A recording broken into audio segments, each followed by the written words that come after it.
Cool, man. How are you doing, first of all? Do you know what, mate? I'm really, really good. A lot of things are happening right now. It's dance weekend for Radio 1 this weekend, which I'm performing for, which is a privilege. I mean, to be part of that lineup amongst Carl Cox and Black Coffee and Fortet. So just to be amongst those names is incredible. We've just announced Creamfield's 2021. And I've been announced, as a headliner, as along with everyone you can imagine, from Tiesto to Pete Tong to Bicep. So it's got to be a crazy feeling. Yeah, definitely. I don't think I'll ever get used to it, sort of seeing my name up there with all the people that you aspire to be as big as good as. I certainly don't think I'll ever get used to it. So it's crazy. I think that's good, though, man. I think if you ever do start to get used to it, that's maybe a warning sign, right? Yeah, I think so. And I think that my opinion on all this I do genuinely believe it'll stay the same as the finishing line right from the start line. And that is just, we do this for the love and the passion. So nothing should change along the road, really, should it? Yeah, no, you're absolutely right. I mean, I think that's a great attitude to have from the outset of it. I mean, it's interesting, hearing you talk about the BBC weekend and all that, because I think, here in America, that's a reference I think a lot of Americans don't really have, because we don't have an entity like BBC Radio 1. Yeah. Especially for what we do for dance music, Yeah. And did you grow up listening to Radio 1? Absolutely. I mean, absolutely. And the things that have happened for me this year, like I was religiously locked into Annie Mac and Pete Tong. I mean, now there's Danny Howard and Mr. Jam and everyone, but Pete Tong, he's sort of house music royalty, isn't he? The name goes back as far as you can kind of remember.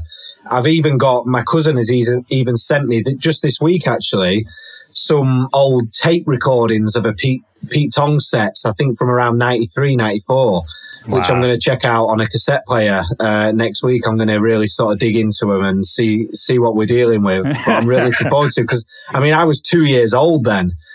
But, certain things, I had certain aspirations and dreams and goals when I set out this journey. And it's like, initially it was just to get a song played by someone like Annie Mac or Pete. And then this year I've been Pete Tong's future star and managed to land Annie Mac's hottest record in the world and Annie's tune of the week. And I don't know, you're a producer and a DJ yourself. You try and comprehend it. You kind of can't. It just doesn't sink in. It's a great feeling.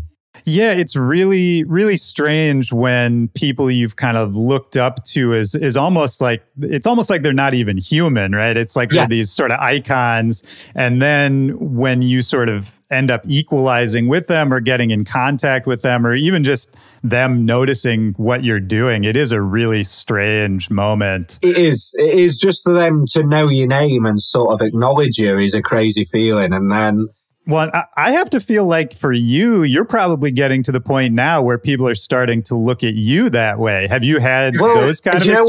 You know what? I wasn't going to say it, but now you bring it up. Like, certain things happen now, and certain things that they say, they don't even realize they're saying it. And it makes you wonder what sort of experiences they may have had with other people that are in your position, because they're like, what?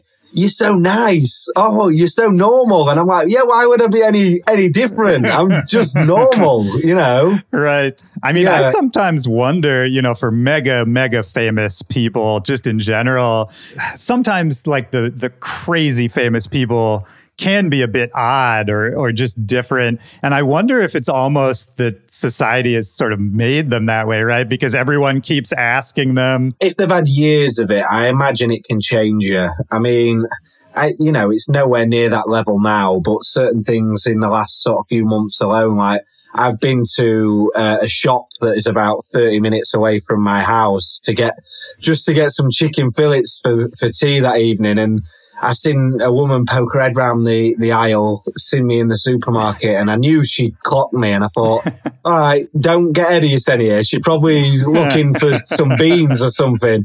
And then she comes back with a fella and says, are you Franky Wah? And I says, yeah. And she said, I told you he was. And they says, are we all right for a photo? So I'm stood there posing in the supermarket with my chicken fillets, having a photo with them. Right.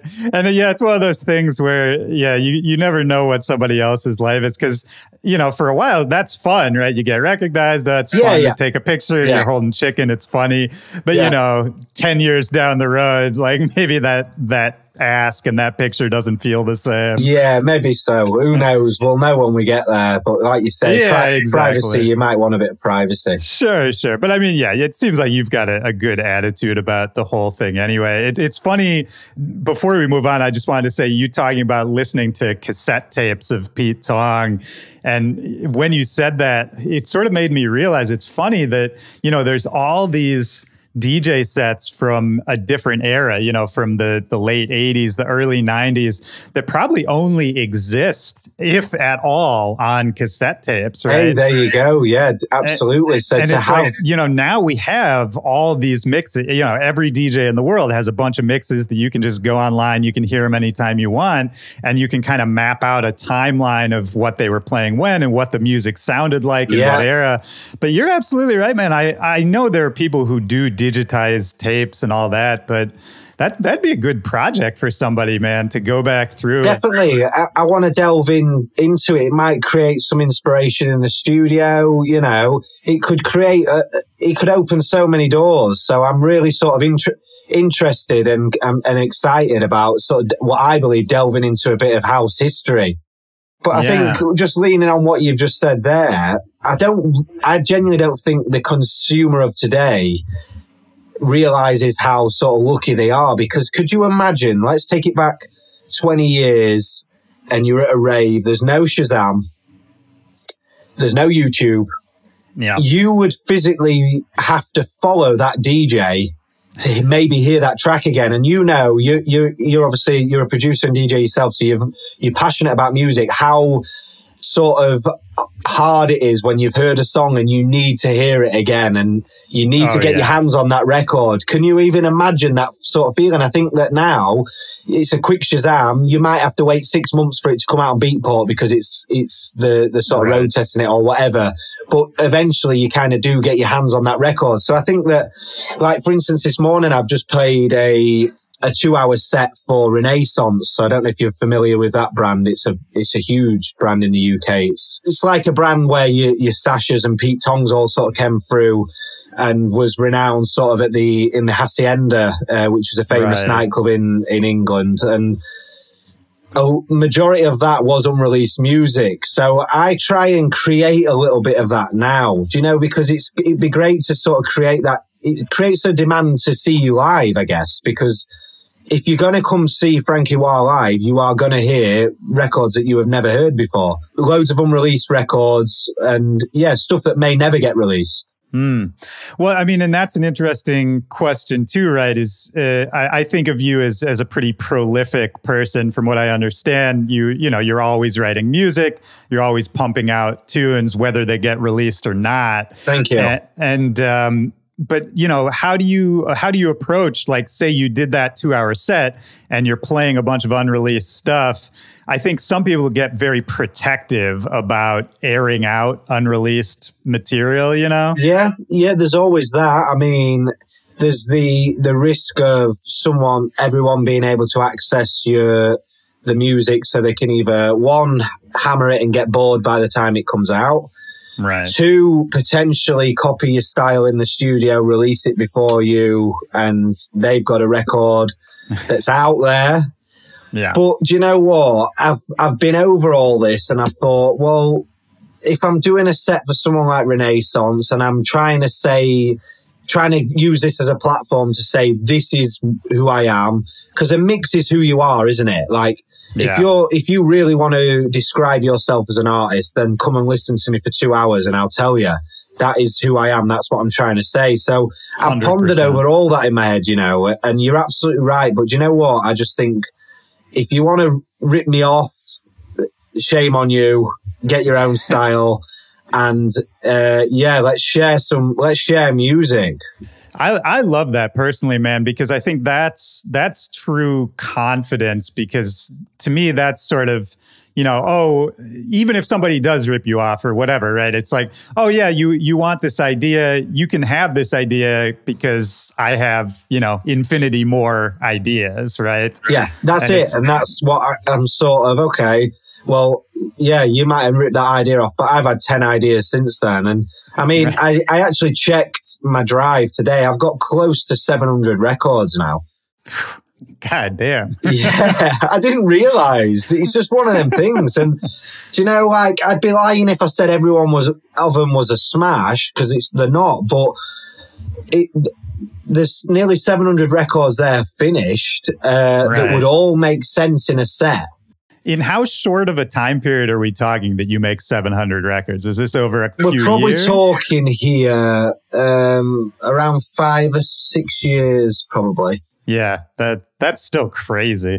Yeah, my style's changed, but I'm quite adamant on sort of not. It's rare you'll find me juggling 5 or 6 projects at the same time. I don't like that. It stresses me out. I like to generally, a new studio day will be arranging the one previously because I've car tested and made my notes, and then I move on to the next project. Generally how I do it. Yeah, so each song gets maybe a day or two, and that's about the limit. Yeah, I think that I've done the years of sort of pulling my hair out and reopening projects and ruining it and changing the kick 5 times and changing the bass riff 10 times. And generally now, what I've found is normally first time round, if it sounds right, it normally is. So, yeah, it's not good to... You'll know yourself, it's not good to sort of, you need to be in the right mindset. You can't force the studio. If you're not feeling it, don't go in. Because you could totally sabotage projects. Nothing will sound right. So don't even do it. Go for a walk. Do something else creative. Yeah, I mean, 100% that's true. I think it's interesting for creativity because it's sort of just putting in the reps, right? Like you kind of just have to show up each day, and each day isn't going to be the best one, but the more you're there, the higher your chances are of sort of hitting whatever that, you know, pure creative thing is, finding that perfect idea. It's really interesting that way. I mean, reading some old interviews with you, it's interesting because I feel like for almost every song someone would ask you about in an interview, a lot of your big songs, your response was almost always, oh yeah, you know, that I wrote that just in a couple hours. It was just kind of a casual thing. And it really seemed to be a theme across all of, you know, all the songs people were asking you about. Yeah. I feel like I've got that formula now. So whether the formula stays with me for the rest of my career or I have to switch it up. But right now, I feel like my production process is very organic. And you know why? It's because I've really found my feet and I'm not trying to be anyone but myself. And that's really why everything's clicked. And if I could tell, you know, a producer starting out or a younger self, it would always be yourself, because it's such an amazing thing in the studio when you're creating a sound that you don't have to think, oh, is it right for that label? Oh, would they play it? I'm just making it. If you like it, great. If not, I love it. Right. Yeah. And that's a great note, I think. I mean, it makes me wonder about sort of when you are in the studio and you're starting a new track, which it sounds like you do sort of every day almost. Yeah. You know, on a granular level, how do you approach decision making with your production? Because if you're, you know, if we're looking for sort of efficiency and not overthinking it, not over tinkering with something, it sounds like a lot of times your first or second choice, decision, you just run with it and move on? Yeah, do you know what? That's a really, really good question, because I remember watching, I don't know if you've caught, I think it's the Daft Punk documentary on Netflix. And, oh, yeah. And they quizzed Pete Tong, and he, for me, hit the nail on the head and discussed a really sort of interesting topic regarding music production, because he says a lot of music production is like, when there's so many capable producers out there that have the ability to click buttons, make melodies, make riffs, and put ideas together. But a lot of what can determine that hit record is a process of elimination. And that's basically what you've just touched on, isn't it? Because it's like, I didn't realize this, like certain people, producer friends that I've got have got a project open and they've got 4 different bass riffs there. Yeah. And they're flicking between them, not knowing which one. And I don't know. I don't know if it's just experience now, because I spent before. Some people may think that this Franky Wah name popped out of nowhere, but I always wanted, I've been producing music before I was producing music 2 or 3 years before I put a record out. Sure. Do you know? So I think that was sort of very important sort of progression in my career, because I know what I'm currently feeling is nothing what I was feeling 6, 7 years ago.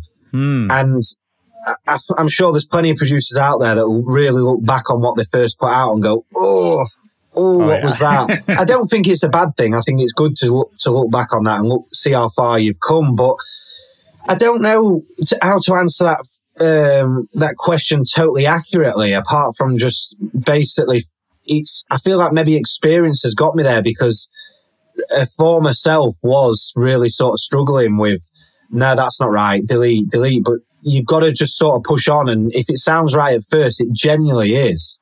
Trust your ear and trust your taste and your palate, I think.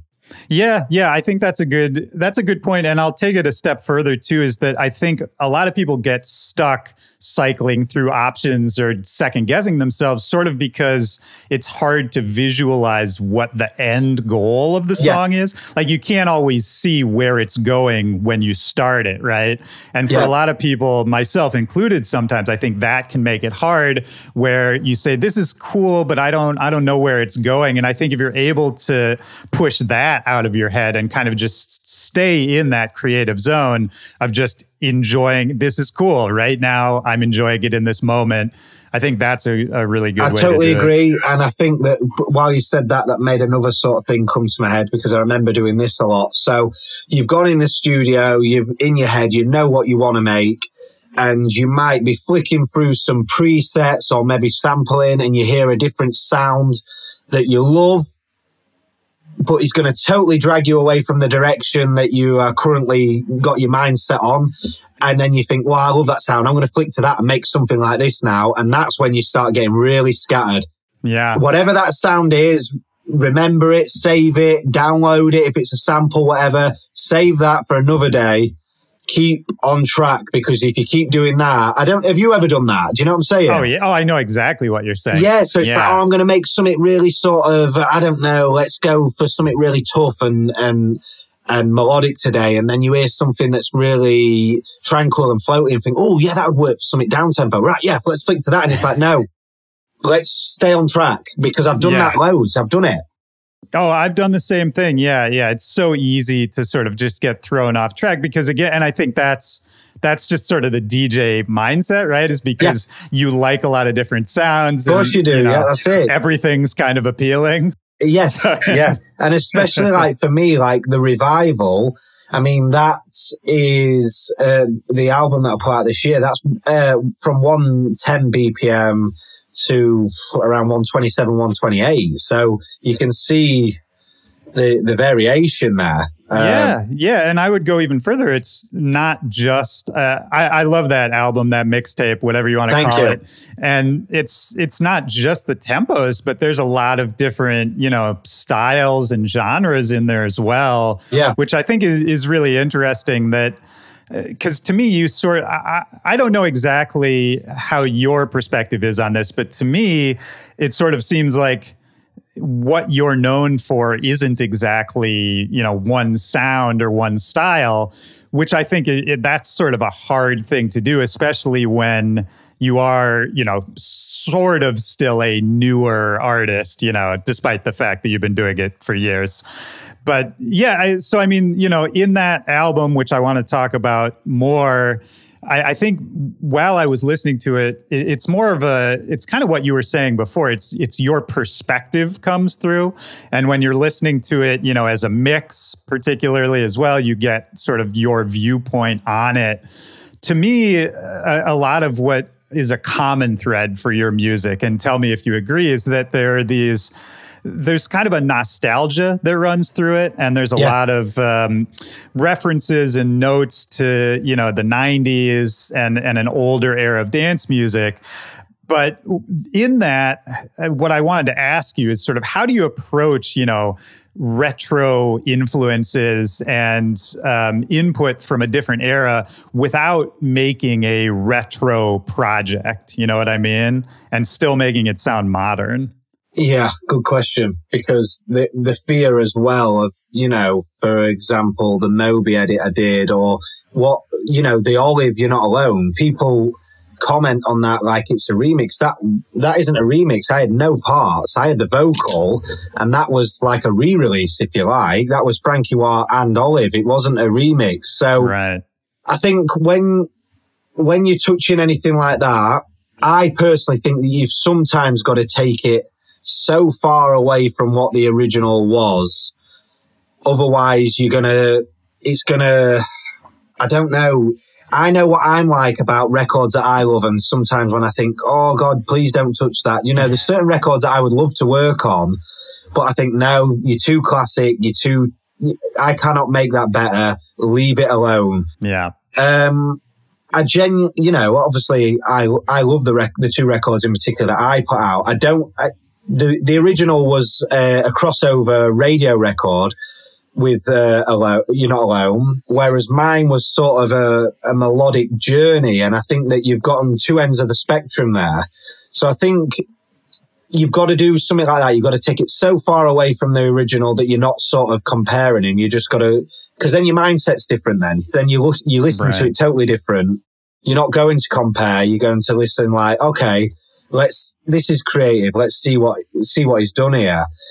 But regarding sounds, I can't honestly answer that, because there's so many things that I do in my records that are leaning on old influences. But I think that you've just got to get that balance right with the old and new has got to really sort of even it out. So I think the best combination of a record, me personally, is something old with a modern twist. Yeah. I guess that's, like you're referencing nostalgia in the mixtape. I love that you're getting that, because that was what I was wanting people to feel. And certain records, I love certain feedback that I've had on records that I've put out, total original ones. Like, how do I feel nostalgic about a song that I haven't heard before? And right. That makes me really happy. That for me is like mission accomplished. Do you know what I mean? Yeah. Yeah. Well, actually, while you were talking, I was thinking, so I'm thinking about, take a record like Come Together or something like that, where that, the foundation of it's sort of, there's these classic influences, I think of, like old UK, like breakbeat hardcore and that sort of thing. There's like, I don't know if there's actually an amen break in there, but those old dusty kind of breaks. Yeah. And maybe what you just said is sort of the key, where it's not the nostalgia isn't the front and center element. I think that's when sort of a retro record runs the risk of being corny, is when absolutely sort of the point is like, look at this old thing I'm showing to you. Yes, look at it. It's all polished and shiny now. Yeah. Right. Yeah. Look, I've restored it. Exactly. But when you're just taking an old influence and kind of using that as the backbone of something new that you're making, maybe that's part of the key. Do you know what, mate? You've really sort of hit the nail on the head there. Like, you've got to think what is taking front center, and that is how your record will come out then. If you're trying to push different elements right to the front, it was going to sound totally different to doing it in a different order. So, yeah, you're absolutely right there. I just figured that out, so I'm glad we talked about that. Yeah, there you go. This is why these conversations are good. 100%, man. So, okay, so we've talked, a bit about the how of your production, and I kind of want to talk about the why of your production and why you're doing this and kind of how you got there. And maybe to start on that track, where are you right now? Are you I'm in my studio. Let me show you. Yeah. Oh, so this is a proper studio. Yeah. So this is where, I can't, obviously I've got one hand tied up right now, but this is where the Melody 4 come together on my old upright piano. Nice. And then we've got all the hardware here. So Moog Sub 37, the Prophet OA, coming over to the TR8S, the Virus Access. I'm sure you've got one of these. This is actually the new complete S49. It's beautiful. Yeah. The new screen on it. Can you see the screen? Yeah, oh, that's beautiful. Screen. Yeah, wow. Yeah, so yeah, this is the studio. My bass guitar there, I'm slowly picking up the bass. Vocal booth there. And then just a nice sort of chill out area here. Yeah. And I mean, where in England are you? So this where is Yorkshire, it's Doncaster, so it's near Leeds. You probably, and that's where you're from, right? Originally? Yeah, this is where I'm from. Yeah. I live 5 minutes away from my studio. It's interesting that you've stayed there. I feel like a lot of times, Yeah. I don't want to go anywhere. Like, I signed an album deal with Sony last year, and there was, potential move on the horizon down to London, but I'm an hour and 20 away on the train. I love being away from the distractions. And what do you find that most people over the years have done? Anyone, not just, mainly, artists, bands and stuff. What do? They move to the country, open a studio and record music, right? And there's a reason why. Your head is a lot freer. Yeah, I think that's true. I mean, I was looking at your Instagram yesterday when I knew I was coming to talk to you, and you've got some, videos you shot of kind of the landscape out there. Yeah. It's beautiful, man. I mean, especially in this time of quarantine, when the advantage of being in a big city isn't so much of an advantage anymore. Yeah. It's got to be nice, man. Yeah, it's sick. Was it a good place to grow up? What was the vibe? Really nice. What did you think of it while you were growing up? Whilst I was growing up, I guess I didn't take it for granted, but I always felt like I was maybe missing out on a bit more that could be happening. Because I had friends from the town and the city through football. So I was playing football for Leeds as a kid. And you often used to think, oh, I want it to be, busier. Because like for us, like for about 10 years, there wasn't a shop in the village that I lived in. So, right. As a kid, all you want is £1 in your pocket or $1, and you want to go to the shop and get some sweets. You couldn't do that. It sounds so backwards, doesn't it? I mean, we had cars and everything. We wasn't in horse and cart, but look, lockdown really highlighted for me just how lucky I was, because people in the city were sort of properly locked down. I mean, I could walk out my back door and I was walking 12 miles a day in lovely rural scenery. So yeah, it really highlighted for me just how lucky I am to live where I am. So yeah, and I think it's played a huge part in my sound and me as an artist. So yeah, I'm very grateful really for where I've grown up and where I live. Yeah, that's great, man. And are your folks around there as well? Yeah, so more or less my whole family is. My dad's actually a farmer, so oh wow, so the generations of my family have lived here for years. So when you were a kid coming up in this kind of rural environment, what kind of music was around you? Like, was there music in the house, or are your parents or any of your siblings musical? Absolutely. So my oldest brother, he's actually a guitarist in a band. So his musical taste was all punk and rock and heavy metal. My mum and dad are really passionate about music. Like, my dad is Coldplay mad. Like, he loves Coldplay. If it's not Coldplay, then it's Motown. My mum loves everything. She's just one of those people. She just wants to sing and dance. Like, so there's music in the house, and both your parents love music in general. Were you musical as a kid? Was it something that you were just always drawn to? Yeah, absolutely. So I was trying to make hip hop at school. Okay. I feel like I did, for another project a few weeks ago, tried finding my old lyric book. Well, I think I spoke to my dad about it. I'm not sure if my mum maybe took it away. I think that there may have been some disturbing lyrics in there. She probably thought, I need to chuck this. He's got issues. Yeah. You might need to burn those. Yeah. Yeah. So I think she thought, oh, if I burn these, this will go away. So, I was trying to write hip hop at school. I was hip hop mad, at school. What kind of hip hop were you listening to? Like, what era? God, let me think. Well, obviously the NWA, it was sort of the classic stuff. Like, my favorite rappers now off the top of my head is like DMX, Juvenile. I love Andre 3000. I think he's really sort of, I don't know. I think he's a genius, Andre 3000, the way. Oh, without a doubt. The way he puts, and he's so overlooked as a rapper.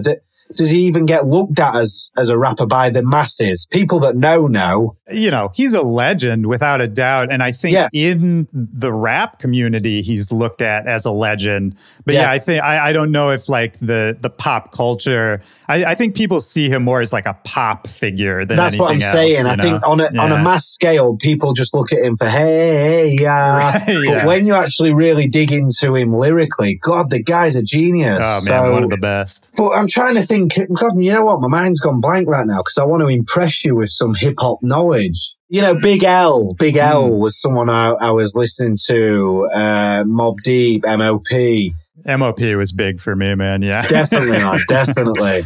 Yeah, they were one of those ones that they were one of the first groups that really made me realize how I processed music and how I thought about music, because M.O.P., I mean, aside from being awesome rappers and making great music, there's an energy to what they do that I think translates across genres and across sounds. And it's that same kind of energy, just the way you feel when you listen to it. That's what I figured out for myself. It was what I was looking for when I would listen to all kinds of music, right? Yeah.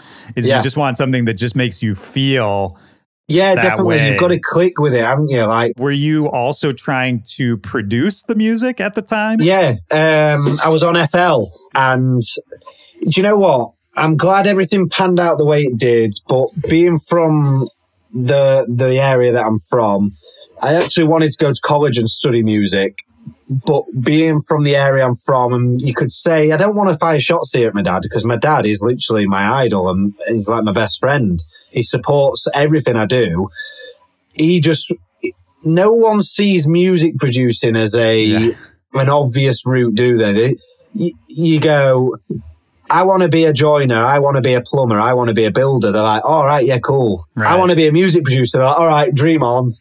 And it always baffles me that. I think that certainly the UK mentality is like that, more so than the US. I think that US are a bit more positive and dream big, go big. Whereas, so my dad was like, yeah, carry on with the music, but maybe get a trade in the background, and then, you know, real life comes in and there's bills to pay. So music got put on the shelf for a bit. And then I came back to it. I had to, but I wasn't right. Do you know, when there's something missing from your life, it was music. Yeah. Oh, absolutely, man. I mean, I feel similarly in that for me, there was kind of there were other things I could have done, but there was nothing else. There was never a question in my mind that anything would be as meaningful to me as music. And I know you're big into fitness and that sort of thing. And am I right that also kind of became a big part of your life, sort of as you were figuring this stuff out? So, and it still is really, because fitness, like, it helps writer's blocks for me. And if I'm getting a sort of bit fed up in the studio, my studio is actually in my gym. So I will just walk out that door upstairs and I'll train and then come back down and boom, an idea might flow. So I like to lean on fitness for everything because it creates so much structure and keeps your mind in the right mindset for producing music, because you need to be positive, but you can write music when you're not positive. You've just got to gauge that energy correctly. Do you know what I'm saying? Like, you know, that's interesting. Some music can come out amazing when you're really sad and going through something, but you need to be able to channel that. Just to dive into it a little more, at a certain point, I mean, that was also like not necessarily a career path, but it was something you were doing professionally, right? Yeah. I was a fitness model. Well, as a under 21, I was ranked number 1 in Britain, number 7 in the world as a bodybuilder. That's crazy, man. I mean, that you just universe. tossed that off there, but that's, I mean, again, I feel like a lot of work probably had to go into attaining that. Yeah. And I think that so much I learned through fitness has followed me into music production, because you know yourself, the world isn't flooded with loads of producers. There's loads of DJs, because if you've got half an idea and a bit of rhythm, I can teach you to DJ in a day. Yeah. I'm not saying you're going to be good. Track selection and how you mix is everything, but I can teach you the basic sort of fundamentals of DJing in a day. But production is something that requires years and years of getting sort of nowhere before you actually get somewhere good. And I think that fitness is very the same. It's not a case of, there's no sort of fast route. You can't, take this pill and you'll look like this in 2 weeks. No, there isn't that pill for production either, is there? So I think that there's a lot of similarities there for me. It's all about consistency. Consistency is key for both of them. And if you're looking for a shortcut, there isn't one. It's interesting. You know, I always try to figure out sort of where these approaches come from and how people approach creativity. And so if you're somebody who, you know, you have this studio routine, right, where you're in there, you're writing a song every day, more or less, you're, you know, training as well every day. At a certain point in your life, you were the #1 bodybuilder in the country, which is insane still. You know, what, if you look back, like, has your brain always worked that way? Have you always organized things that way, approached things that way? And my mum and dad will, if you was to sit them down and ask them, they would tell you the same. I'm very tunnel vision. When I get my mind set on something, then that's it. And there's almost no stopping me. There's actually this, I want to show you this because it's what my mum bought me for the studio, and I set this up. I don't know if you can see it. I'll bring it to life here. Yeah. But it says, some people want it to happen, some people wish it would happen, and others make it happen. And that's basically what, you know, I don't know, you got to put the work in, and it's all about the work that when no one's looking and no one sees, that's what pays here. It's these hours in the studio that allow you to go play to thousands of people and share music.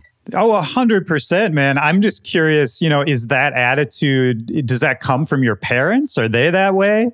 Like, I guess so. I mean, they're both very determined, dedicated, and career driven, both my mum and dad. My mum's quite high up as a nurse she was a nurse, and she's sort of climbed up in the hospital, so she's really sort of high up there. And my dad, you know, is a farmer. I mean, he farms 300 acre, 2,000 pigs and 300 head of cattle on his own. Wow. Yeah.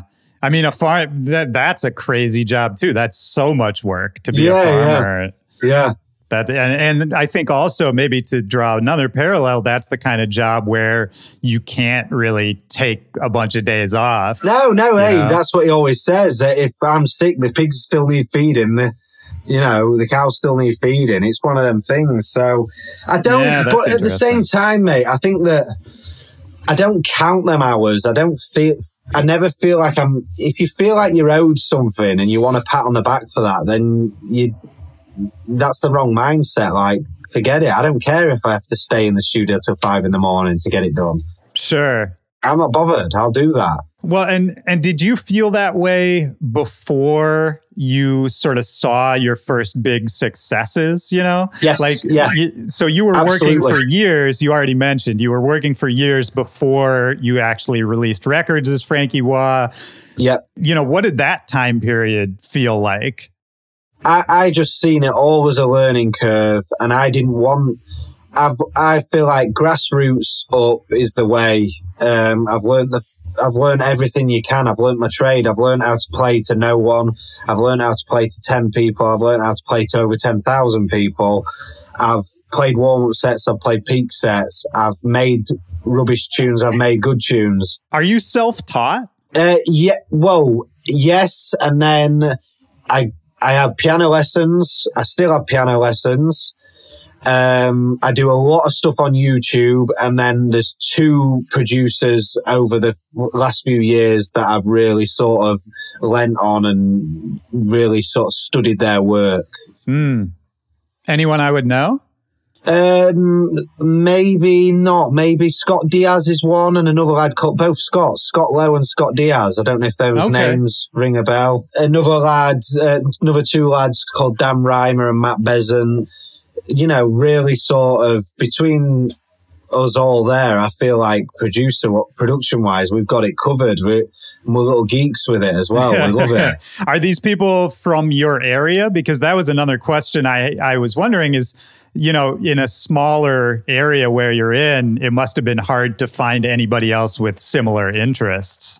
Yeah. Do you know what? There's a good sort of community now of local producers, but at the same time now, I mean, it's almost the new football. Everyone don't want to be a footballer anymore. They want to be a DJ now, don't they?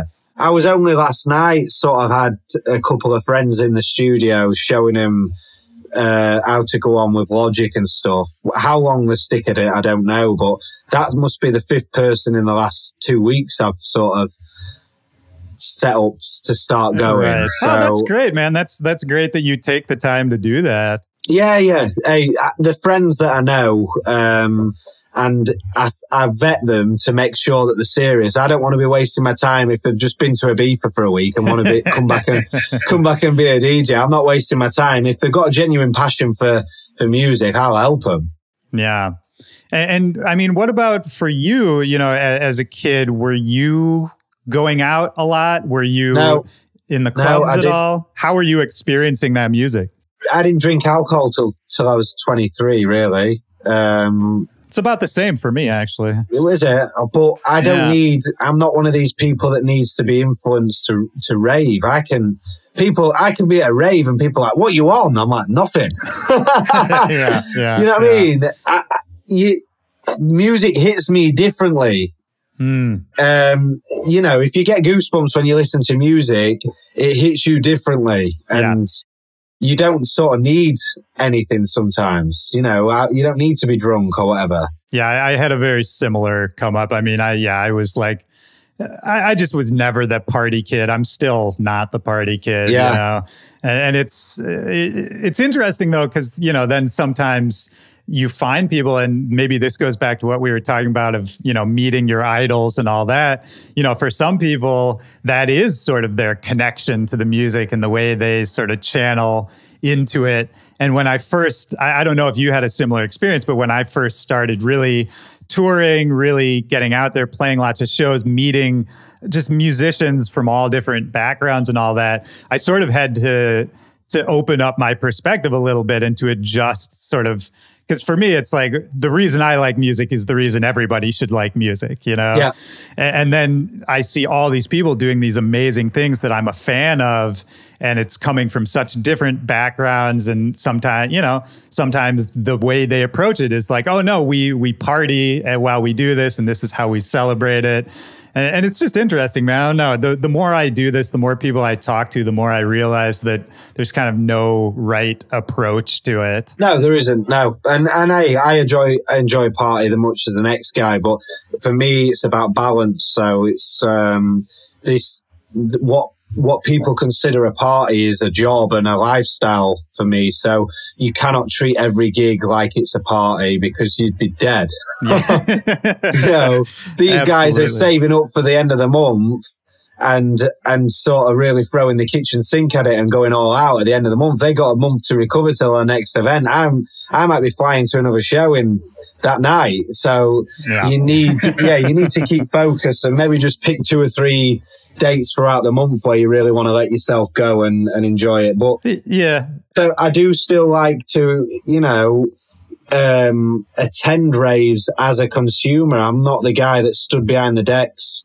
If I'm not playing, I want to jump in the thick of it, and it keeps you so in touch with what you need to be doing in the studio. Yeah, that's absolutely right, man. I think it's so easy to get caught up just hanging out in the green rooms or just showing up to watch 20 minutes of a set and then bouncing. Absolutely. You can sort of get detached from it. You get detached and you lose that whole sort of connection with what you need to be doing. And, DJs that sort of get to the top, this is how the door opens for the new ones to come through sometimes, because they can lose touch with what you need. Yeah. Oh, 100%, man. And it's interesting too, in this time of quarantine and lockdown, I think a lot of people are sort of reassessing, because right now I feel like every DJ in the world is getting more sleep than they've ever gotten before. People are taking care of their health in a way, which is great. But I think a lot of people are also trying to think about and anticipate once you can go back on the road and once, the lifestyle kind of comes back, what changes can we make to make this healthier, to make this more sustainable now that we've had this sort of enforced time out. For you, and I'm curious for you too, because I feel like you were just hitting this crazy momentum, right? Like the tour dates were just starting to go crazy and probably getting busier and busier. And then all of a sudden there's kind of the barrier slams down again. Was that a weird moment for you? And sort of how are you thinking about returning to it? It was, but you cannot get sort of stressed and worked up about something that you've got no control over. So I had to let that go. And I've just tried to spin something positive on all this and look at everything that I've sort of achieved throughout this. And the natural sort of thing to do was to hold your music back and wait till we could get it out there. But no, we decided against that, and we put it out, and it was the best thing that I ever did, because I think through the current situation that the world is in right now, we've needed music more than we ever have. So it's allowed me to gain lots of new listeners, fans, and share music with people who've really sort of absorbed it and took note. Life was too fast before. All that music could have got missed, and people have really had time to absorb it and take it in. And it's really sort of benefited me in a way. And now I know that the diary for next year is, filling up rapidly. And a lot of that is to do with the music that I've put out since lockdown. So it is what it is. Yeah, there you go, man. That's absolutely right. There's always a silver lining for it. And I know you've been doing the live streams as well. Some cool, concept performances. I saw a clip of one where it was you, I don't know, maybe this was even near your house, but it was in a beautiful sort of outdoor setting, like a big open field. All of that, man, I thought that's like a great visual complement to the Revival album. And, all of that, maybe that wouldn't have been possible, or maybe, wouldn't have been something you would have done otherwise, right? Absolutely not. Absolutely not. So like you say, it was a silver lining, and it allowed people to really focus on what matters. And that's just, music. And it's been a positive thing. Come together, really sort of connected with people a lot more because of the situation as well. So yeah, I'm feeling good about it, and I'm really sort of excited now. I just want to get back to normal, and I've sort of ripped 2020 off on a whole for anything that could potentially be big. I mean, I've got shows in Europe pending, but I wouldn't hold my breath on them. Yeah, I wouldn't. But I'm ready to hit the ground running in 2021, and yeah, I'm ready. I'm ready to come to the States. I was gonna say, yeah, have you done shows in the States? Have you toured here at all? No, so it was happening. April, I was touring. I was playing. Oh God, Ultra, which was a big one for me. Yeah. I'm trying to think. There was loads. I had about 9 shows just in April alone. So right. I'm really looking forward to coming back. I was in Chicago, New York, Dallas. It was going to be a nice little run. So, but we'll be back bigger, better, and I'm ready. Yeah, man. Well, it's interesting because I think about your music. It's such strong sort of UK roots, right? And I think there's it's always interesting trying to think about how does music translate across regions or across cultures, because in the UK, I mean, not that this is your intention, but you've made pop music, right? Like you've got music that's on the pop charts in the UK. Yeah.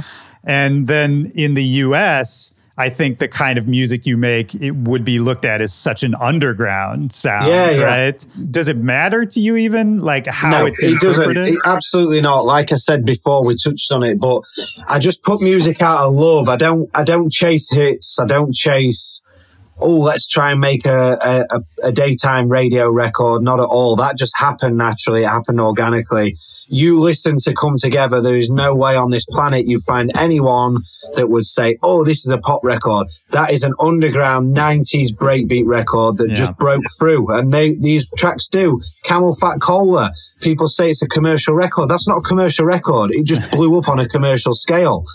It's not a commercial record, and these things happen, and it's good because it screams to a wider audience and it connects with more people. And that's, you know, as a producer, underground can be a word that gets thrown around and sometimes misinterpreted, because what sometimes people perceive as not underground, they think, oh, it can't be cool if it's not underground. That's not the case. Like, is it? You know, I like to straddle all lanes, and if you come, you know, the Revival as a mixtape and as a set, that is a journey, and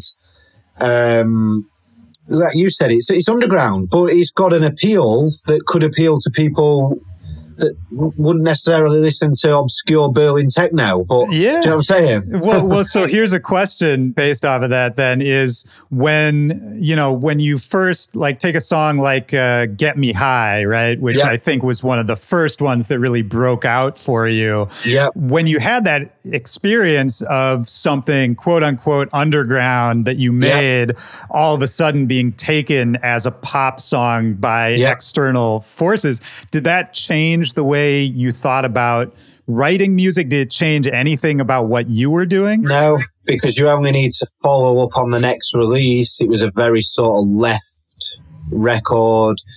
It was words, it was influences of all genres. The message was clear. I was just still on that path of putting out music that I love.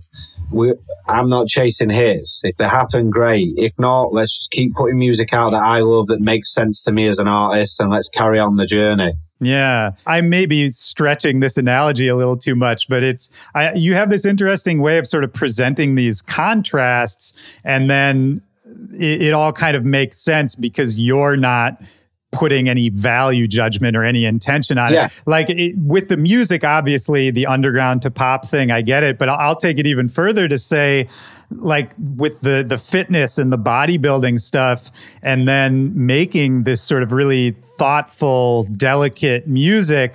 Again, at least this might be my American perspective, but you know, that's almost super unexpected as well, because they don't go hand in hand, do they? They really don't, man. I mean, in America, I love that though. I love a guy who looks like you in America, if somebody tells me they're a DJ, I think, you know, Jersey Shore, I think EDM, right? Yeah. I want to break the rules in every sense, like I do with my music. music, and I've touched on this for a previous interview, like, my music's my music, and it sounds how it sounds because I don't think about rules. I might use a kick that would be suitable for a 135 techno track.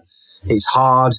I might use a bass that would be suitable for a trance record, and I might use a synth that is something for progressive house, and I might sample some drums out of something that you'd use for garage, and then you mix them all in the pot and you've got your own sound that works. And creating barriers and rules and boundaries in production is going to just end up making you sound the same as everyone else, saturated, boring. You need to do your own thing. And I think that, like, when I sat down with management at the beginning of last year and we said that everything that we wanted to sort of achieve, it almost seemed like the impossible task, but there are those artists that can do it.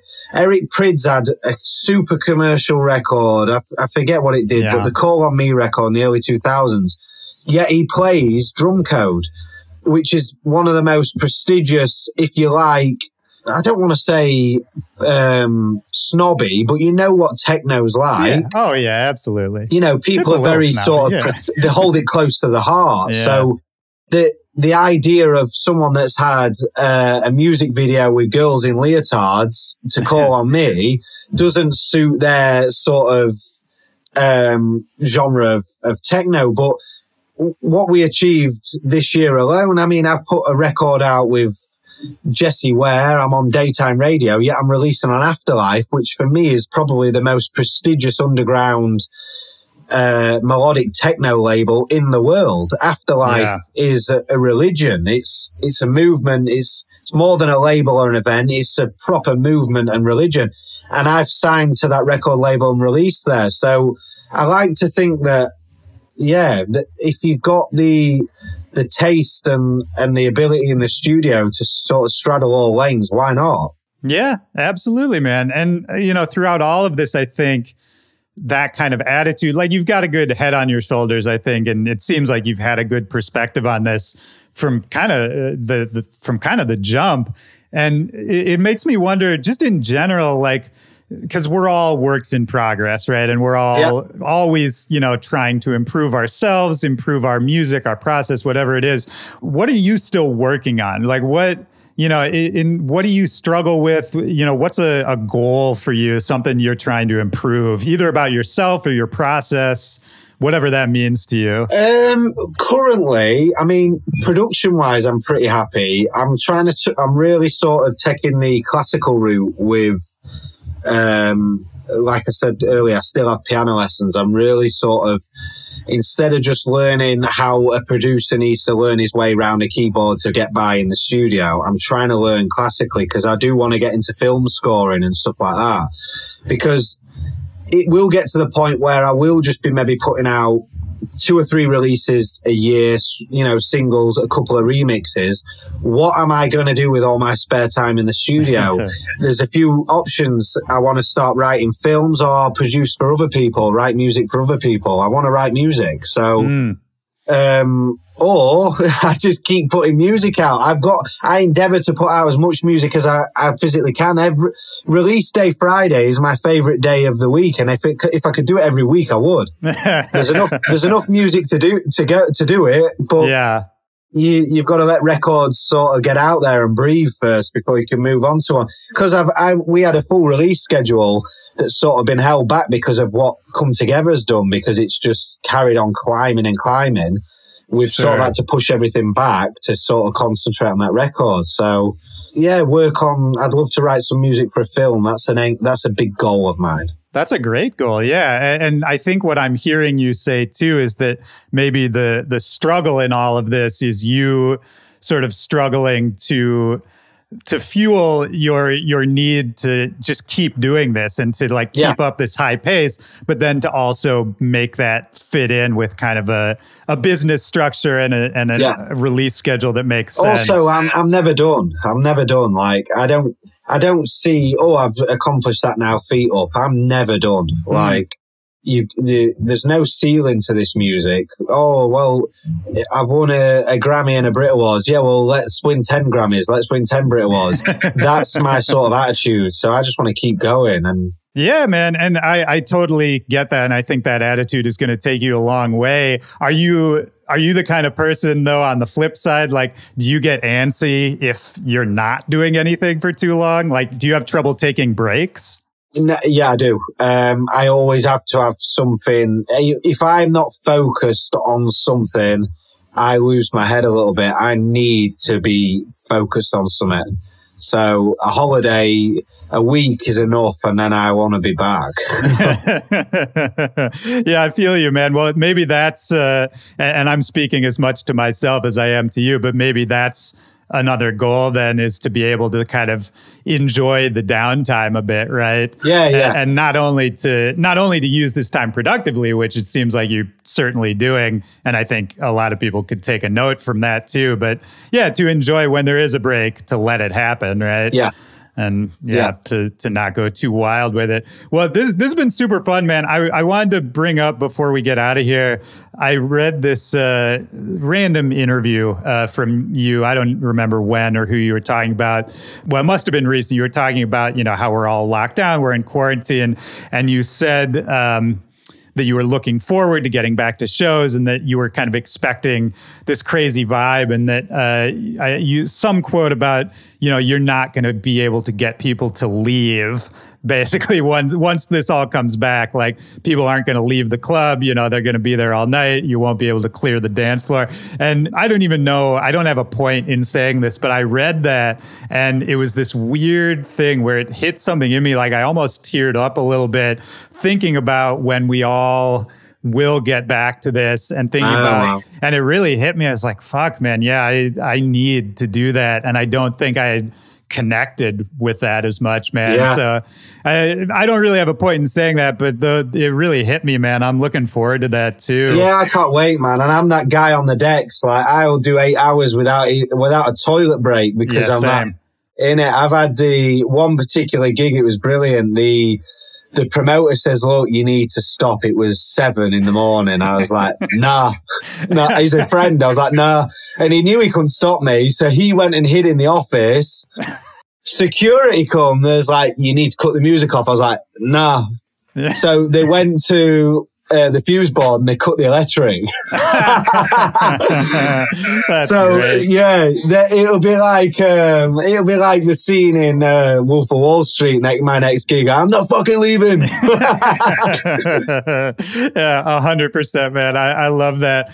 Well, before we get out of here, is there anything we haven't talked about? Anything you want to get out there, let people know? Just anything else that's on your mind? I don't know, really. I feel like this has been wicked, and we've been on over an hour, and it's... You feel good? Yeah, definitely, mate. Do you know what, mate? I really enjoyed this, because you do certain interviews. I really feel like, I don't know, you know exactly who I am. Some people come in a bit blind and you kind of find your feet. We've really I've enjoyed this, mate. Absolutely. I guess because you've got the American audience, just know that we're working on sort of getting out there 2021, and there's some big shows in the diary already. I can't announce them yet, but sort of all your anchor key shows in America, I should be appearing at. But in between all that, we're looking at sort of doing a nice little route into the more intimate underground clubs. So I know I've got sort of a good, strong American following, and I just can't wait to get out there. It often pops up in my Instagram. People are wanting to know when I'm coming out. So I'm coming. It's just when the world can get back to normal, I'm there. You know what I mean? Man. Well, hey, man, the excitement is only going to grow for that. It's been great to meet you, man. Yeah, you too. I'm going to ask you one final question, which is the question I ask at the end of each one of these episodes. Just looking for a time in your life or a memory. Could be from any time, could be recently or when you were a kid, any time when in a single moment, music really deeply affected you, really had an impact on you. And that's meant to be super broad, and you can kind of interpret it as you want. Right. Okay. So about 16, because I was in and out of a lot of trouble then. it was when I got dropped from the football club I was playing at. I was in trouble at school. I was getting in trouble down in the village that I was playing in. And music was, as cheesy as it sounds, a bit of a savior then. So I connected with music really sort of strongly then. And it's weird because like I've got all these sort of musical influences and such a strong taste in electronic music and hip hop. Yet my favorite record of all time is Benny King's Stand By Me. Oh yeah. I don't know. I don't know. Listen to that record. Maybe it connected with me so much then through, a stage in my life where I was, like I say, in and out of trouble. Yeah. Has that answered your question? Yeah. No, that's beautiful, man. I mean, it makes me think of a couple things. I mean, first of all, what was the source of the trouble? We don't have to like talk about details, but was it just like it's just running typical around with a bad crowd? Stuff, Yeah. I had a great upbringing, great family. Just typical teenage stuff. You go through that phase, don't you? Yeah, yeah. Sort of everything's a bit of a problem, and yeah, that's a good way to put it. Yeah, yeah. And I think too, if you're in that kind of chaos, a song like Stand By Me, this was my other thought, is, that's such a bastion. That's such a calming song, right? It's like such a reassuring kind of song. And even if you don't know it at the time, as a 16-year-old, I think there's something so attractive about that if music can kind of be that calm place, that oasis, whatever it is, then maybe that sparks, what is to come and what the potential it could be for the rest of your life. I think that's beautiful, man. Absolutely. Well, this has been great, man. I really love this. Thank you for taking the time. Yeah, honestly, thank you for having me, man. It's been great to meet and great to chat. And hopefully, like you say, our paths will cross again soon. Yeah, 100%, man. Great to talk to you. Peace. All right, man. Bye. Cheers, bro.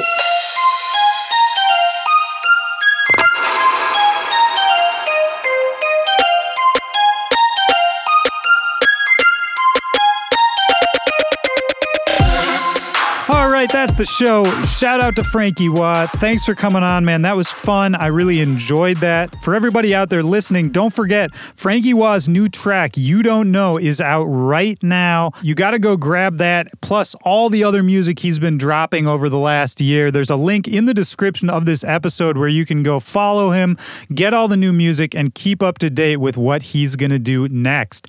You can follow me as well at Willy Joy or at BackToBackPod on all social media. Or you can email me directly, backtobackpod@gmail.com. Now that you heard the episode, now that we got the thoughts percolating, if you want to come discuss it, you want to come talk to me about what you thought of it, you want to give me your critique, your review, all of that, you got to come join the Back to Back Discord. That's my server, my chat. I'm in there every single day talking to people. I will welcome you when you join the server. That is a guarantee. And we're in there talking about our lives, what's going on day to day. We're talking about the music we're listening to, the music we love. And if you're a music producer, you can come in there and share what you're working on, get feedback, connect with other producers and musicians. It's just a good time, man. It's a good group of people. So come join the Discord. The link for that is also in the description of this episode. Glad to finally get this one out there. I hope you enjoyed it. And of course, if you got this far, I already know I'm talking to my people. The people who stick around for the outro, we're already in extra innings, so you know those are the people I love. And look, that about does it for me.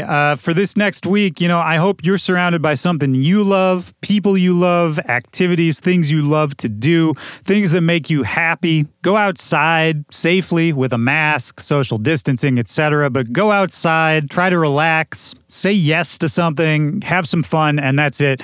And I will talk to you next Tuesday. For Back to Back, this is Willy Joy. Peace.